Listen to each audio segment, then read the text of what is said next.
An annual wintertime event draws Iowans to Clear Lake every February to witness flying fish, tigers, and giant blue whales. It's not a zoo, at least not a living one anyway.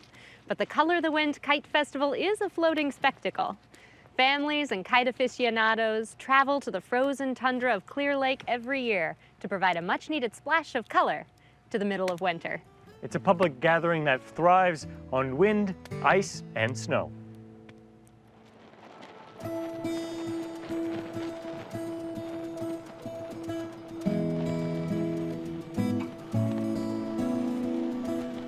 For the last dozen years, Clear Lake's February skies have provided ample airspace for kites of every color, shape, and size as part of the Color the Wind Kite Flying Festival, drawing spectators from across the region to a day full of stunts, fun, spins, and plenty of color.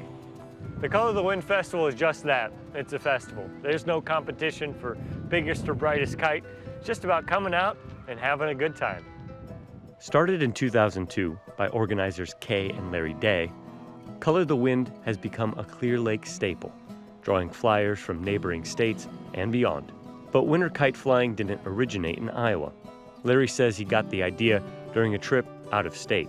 I went to Madison, Wisconsin. They used to have a festival there called Kites on Ice.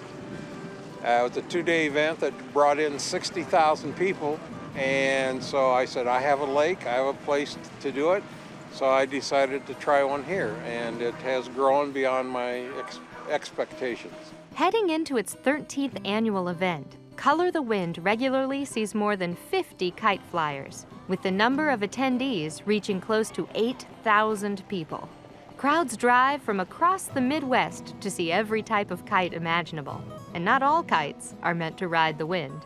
This is just a 50-foot Caterpillar. It's a ground bouncer we put out for the kids to get underneath and play in. Plus it gives everybody a sense of how big some of these kites are. This is 50 foot long, 10 foot tall, sitting here on the ground, so I can tell you that kite up there in the air is 70 foot long. You know, it looks smaller because it's so far away. With kites that large gripping the wind, it's important for them to be properly secured.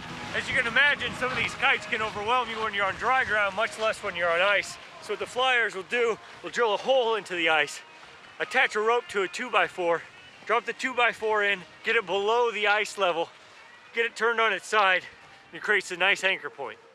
Kites the size of Don's ground bouncer can pull anywhere from 2,000 to 5,000 pounds of pressure. And if not properly anchored, some have been known to drag trailers across parking lots and snap light poles in half. They have a lot of strength.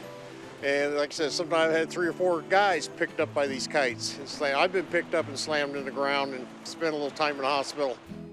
If you can't tell, kite flying can be pretty serious, with some flyers traveling from all over the nation. Stunt kite flying team 180 Go is routinely flown into festivals such as Color the Wind to wow audiences with their choreographed stunts. There's a few dozen kind of set calls where there's a maneuver they do, and then I'm making up things along the way and then combine them in different ways depending on the music and the wind. And wanting to go, we're called because that's one of the maneuvers that I wind up calling a lot. We're flying along, and then I say 180 and go, and we all do a 180, turn 180 degrees and go. And if you watch the kites, we spend a lot of time doing that. Of all the kites you'll find at Color the Wind, stunt kites require the most skill and understanding of how a kite will react in the wind. Instead of being anchored into the ground, stunt flyers command their kites through special handles and guide wires. So there's 4 strings coming off the kite, and I've got a handle in each hand that has 2 strings. We rotate the handles, and that shifts the plane of the kite, and that's how we fly this kite. Stunt flyers are impressive, but on the opposite end of the sky sailing spectrum, you find some truly unique kites demanding spectators' attention. It takes about 8 to 12 mile-per-hour winds to get some of these larger kites off the ground. But this blue whale kite, which is swimming above me, which is about 60 feet long and weighs about 35 pounds, takes 15 mile-per-hour winds. We just got this kite just a few months ago. We got it back in the fall. So we haven't flown it too much, and this is the first time we've flown it this winter. It's about 60 feet long overall. It weighs about 32 pounds, I believe, when it's just on the ground. Everyone has their own little niche. That is the kite in the style that they like, and that's what they'll stick with. Not only will flyers generally stick with one style, but almost none of them own just one, with most owning hundreds. I've got a heck of a collection of about 250 kites. Oh, I probably have about 100. I've got about over 1,500 kites in my collection. It's an obsession, plus a sickness. Making matters worse, the more serious the flyer, the more serious the price tag. That one cost about $2,700 for everything to make it fly. My total collection, my banners, my kites, $25,000 to $30,000. The teddy bear is about $5,000. The manta ray is over $4,000. Everybody's expensive. They go wonder, how can you spend this much money on kites? Well, how much you spend on your ski boat? How much you spend on golfing? You know, this is our hobby. This is what we spend our money on. So it's kind of enjoyable doing it that way. Well, the wife always says, this is going to be your last kite. But there'll be other kites. No matter the cost, kites small and large draw an audience to the Color the Wind Festival, which may be surprising considering hosting an event outside in the middle of an Iowa winter would seem like a risk, even with free admission.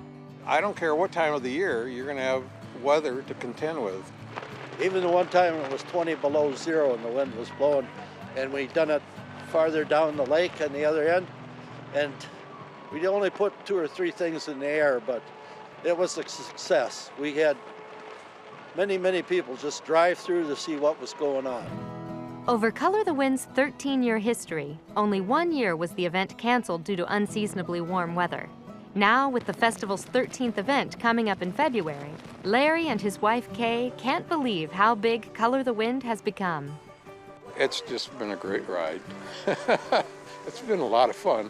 I think the first year we did the event, we were at State Park, we probably had 12 to 1,500 people. And now it's just gone crazy. You know, I'm getting older, and as long as my health is good, my wife and I will keep doing this for Clear Lake. It's a way for us to give back to our community and to see the people have a good time.